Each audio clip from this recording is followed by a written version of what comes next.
শিবিৰে শিবিৰে দেখুৱাছি আনন্দ উল্লাস কুৰুক্ষেত্ৰৰ যুদ্ধত প্ৰায় আমাৰ জয় নিশ্চিত হৈছে।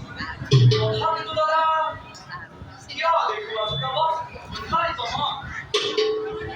ভাই হল যুদ্ধত আমাৰ জয় হৈছে যদিও কুৰুক্ষেত্ৰৰ যুদ্ধত আমাৰ বিজয় নিশ্চিত হোৱা নাই।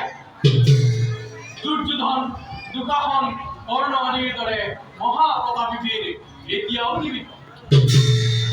সেয়ে ৰণত পৰাজয় বৰণ কৰিছে বুলিয়েই কৌৰৱৰ শক্তিক সন্দেহ কৰা ভুল।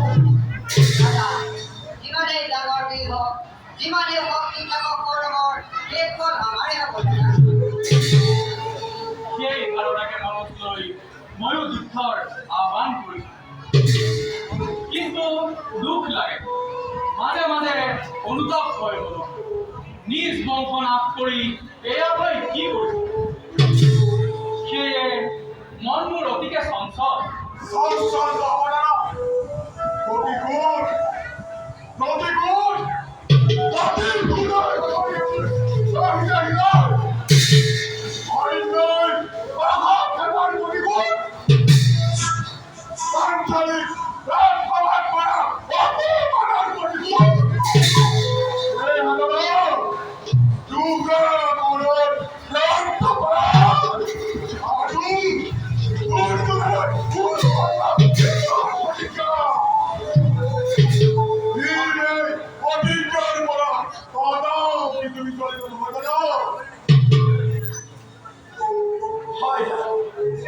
গৌৰৱে পাপৰ প্ৰায়শ্চিত্ত ভোগ কৰিছে আৰু ইয়াত ভোগ কৰা দেখি কি দাদা দুৰ্যোধনৰ বাহিৰে আন কোনেও সিমান দুখ বা পাপ কৰা নাই।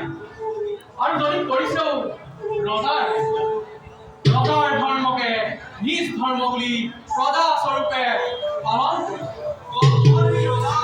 পাপ কাৰ্যত কোনো জ্ঞানী লোকে সহযোগ কৰিব নোৱাৰে দাদা।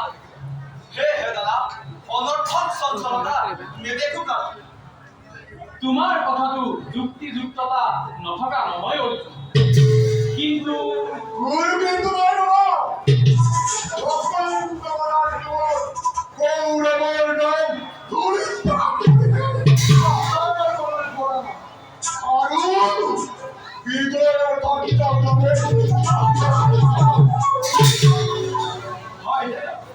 চলে বলে কিংবা কৌশলে গৌৰৱক নিৰ্মূল কৰাই আমাৰ প্ৰধান কৰ্তব্য।